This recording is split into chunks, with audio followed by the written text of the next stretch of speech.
নুমলীগড় সুধানগৰত অনুসূচিত জাতিৰ ভুৱা প্ৰমাণপত্ৰৰ একাংশই চাকৰি কৰাৰ সন্দেহ দুৰ্নীতি বিৰোধী যুৱশক্তি অসমৰ একাংশ টকা লোভিয়াই নুমলীগড় সুধানগৰত ভুৱা অনুসূচিত জাতিৰ প্ৰমাণপত্ৰ উলিয়াই চাকৰি কৰি আছে। এই বিষয়ে গোলাঘাট জিলা আয়ুক্ত ডাঙৰীয়াক অৱগত কৰা হৈছিল। তৃতীয়তে নুমলীগড় সুধানগৰ কৰ্তৃপক্ষই কাজল শইকীয়া ডাঙৰীয়াক অৱগত কৰা হৈছিল। এই নুমলীগড় সুধানগৰত অনুসূচিত জাতিৰ ভুৱা প্ৰমাণপত্ৰ লৈ বহুকেইজন দক্ষ কৰ্মচাৰী কৰ্মৰত হৈ আছে, যাৰ বাবে আজি প্ৰকৃত অনুসূচিত জাতিৰ লোকসকল বঞ্চিত হ'ব লগা হৈছে। গতিকে এই লোকসকল প্ৰকৃত অনুসূচিত জাতিৰ হয় নে নহয় 15 দিনৰ ভিতৰত এক উচিত তদন্তৰ দাবী জনাই দুৰ্নীতি বিৰোধী যুৱশক্তি অসমে তদন্ত সঠিকভাৱে নহ'লে অনাগত দিনত মাননীয় মুখ্যমন্ত্ৰী প্ৰধানমন্ত্ৰী ৰাষ্ট্ৰপতিলৈ প্ৰেৰণ কৰা হ'ব এই স্মাৰক পত্ৰ। গোলাঘাটৰ পৰা Tutumoni Bora report MK news. হয় চাওক, আচলতে আজি আমি দুৰ্নীতি বিৰোধী যুৱশক্তি অসমে আচলতে বহুত দিনৰ পৰাই বহুখিনি আচলতে দুৰ্নীতিৰ ওপৰত মান মাতি আহিছোঁ, বিশেষকৈ অনুসূচিত জাতিৰ ওপৰত।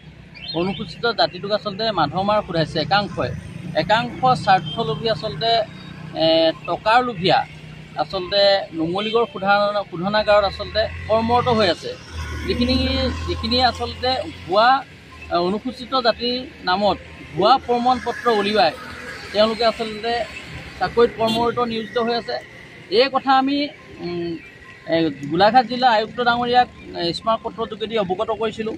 আৰু দ্বিতীয়তে আমি নুমলীগড় শোধনাগাৰ কৰ্তৃপক্ষ আমাৰ মাননীয় কাজল শইকীয়া ডাঙৰীয়াকো আমি এই কথা অনুৰোধ কৰিছিলোঁ যে আমি সন্দেহ প্ৰকাশ কৰিছোঁ যে নুমলীগড় শোধনাগাৰত আচলতে অনুসূচিত জাতিৰ ভুৱা প্ৰমাণপত্ৰ লৈ বহুকেইজন আচলতে দক্ষ কৰ্মচাৰীয়ে ইয়াত নিয়োজিত হৈ আচলতে কৰ্মত আচলতে কৰ্মসংস্থাপন লৈ আছে। তো তেওঁলোকে আচলতে অনুসূচিত জাতিৰ যিখিনি আচলতে প্ৰকৃত অনুসূচিত জাতিৰ আচলতে তেজ খোৱা স্বৰূপ এটা বুলি ক'ব লাগিব যে তেওঁলোক আচলতে সেই কামৰ পৰা বা সেই চাকৰিৰ পৰা বঞ্চিত হৈ থাকিবলগীয়া হৈছে। তো আমি ভাবোঁ যে নুমলীগড় শোধনাগাৰৰ কৰ্তৃপক্ষৰ তদাৰকীয় শাখা সমিতিৰ থ্ৰুৱেদি এই বৃহৎ চক্ৰটোৰ ওপৰত এক তদন্ত চলিব লাগে, আৰু সেই তদন্ত চলাই তেওঁলোক প্ৰকৃততে অনুসূচিত জাতি হয় নে নহয়, অনুসূচিত জাতিৰ ভুৱা প্ৰমাণপত্ৰ তেওঁলোকে ক'ত পালে, আৰু এইখিনি আচলতে বহু দিনৰে বুলি কয়, আৰু তেওঁ কৈ ডিষ্ট্ৰিক্ট আচলতে কমিশ্যনাৰে দিছিলে বুলি কয় কোনখনৰ পৰা আহিছিলে। তো আমি ভাবোঁ যে তেওঁলোকৰ যি দেউতাকৰ বা তেওঁলোকৰ ককাই ভাই সেই প্ৰমাণপত্ৰ শ্ব' কৰি পেলাই আমাক দেখাব লাগিব। আৰু অন্যথা আমি দুৰ্নীতি বিৰোধী যুৱশক্তি অসমে 15 দিনৰ ভিতৰত যদি ইয়াৰ কোনো উত্তৰ নাপাওঁ তেতিয়া কিন্তু আমি গণ আন্দোলন গঢ়ি তুলিবলৈ বাধ্য হ'ম। কাৰণ এটাই যে তেওঁলোকে বহু দিনৰ পৰাই আচলতে আমি দেখিছোঁ যে এই ভুৱা প্ৰমাণপত্ৰ লৈ পেলাই আচলতে কৰ্মৰত হৈ আছে। এই কথা আমি বহুকেইবাৰ আচলতে তথ্য সহকাৰে আচলতে প্ৰমাণিত কৰিবলৈ চেষ্টা কৰিছিলোঁ।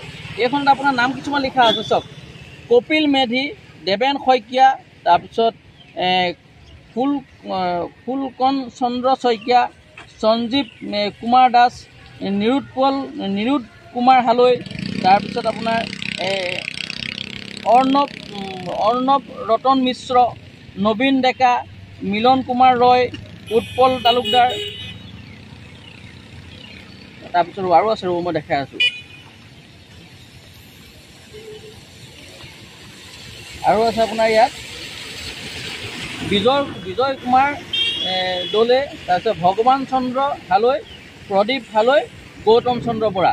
তো আমাৰ হাতত এইখিনি তথ্য সম্পূৰ্ণ কাগজে পত্ৰৰ তথ্য আছে। তো আমাৰ কথা হ'ল যে এই স্মাৰক পত্ৰখন আমি আয়ুক্ত ডাঙৰীয়াক দিছিলোঁ, আৰু এই 15 দিনৰ ভিতৰত আমি মাননীয় মুখ্যমন্ত্ৰী হিমন্ত বিশ্ব শৰ্মা ডাঙৰীয়াক আমি নিজেই লগ কৰি তেওঁক নিজ হাতে প্ৰদান কৰিম। আৰু তেতিয়াও যদি আমি একো গুণগত আচলতে তথ্য সহকাৰে আচলতে তেওঁলোকৰ ওপৰত নাপাওঁ তেতিয়া আমি আচলতে দ্ৰোণপতি মুৰ্মু ডাঙৰীয়ানী আৰু আমাৰ নৰেন্দ্ৰ মোদী ডাঙৰীয়াক কিন্তু ইয়াৰ স্মাৰক পত্ৰ আমি দিবলৈ বাধ্য হ'ম। সেয়েহে আমি NRL আৰু NRL কৰ্তৃপক্ষ আচলতে আমাৰ যিজন DM ভাস্কৰজ্যোতি ফুকন ডাঙৰীয়াকো আমি ইয়াৰ আচলতে কপি দিবলৈ আমি বাধ্য হ'ম। এটা কাৰণে যে আমি ইমানখিনি কোৱাৰ স্বত্বেও যদি ইয়াৰ ওপৰত তেওঁলোকে কোনো বিহিত ব্যৱস্থা নলয় বা ইয়াৰ তদন্ত কৰি পেলাই আমাক আচলতে প্ৰকৃততে তেখেত অনুসূচিত জাতি বা SC লোকৰ সম্প্ৰদায়ৰ বিষয়া হয় নে নহয় ইয়াৰ ওপৰত এক তদন্ত চলাবলৈ আমি NRL কৰ্তৃপক্ষক বিনম্ৰতাৰে অনুৰোধ জনালোঁ। আৰু 15 দিন আমি সময়সীমা আচলতে বান্ধি দিছোঁ, যিহেতু আমাৰ সম্পূৰ্ণ এই মানুহকেইজনৰ ওপৰত সন্দেহ প্ৰকাশ কৰিছোঁ আমি, যিহেতু তেখেতলোকে যিজনে আচলতে তালুকদাৰ লিখে বা দত্ত লিখে বা বৰা লিখে বৰুৱা লিখে এই মানুহখিনি কেনেকৈ অনুসূচিত জাতিৰ অন্তৰ্ভুক্ত হ'ল। তো আমাৰ সেই সন্দেহ আচলতে ক্লিয়াৰ কৰিবৰ কাৰণে আমি NIL কৰ্তৃপক্ষক বিনম্ৰতাৰে দুৰ্নীতি বিৰোধী যুৱ শক্তি অসমে অনুৰোধ জনাইছোঁ। যিহেতু মই নিজে এজন অনুসূচিত জাতিৰ ল'ৰা। ধন্যবাদ।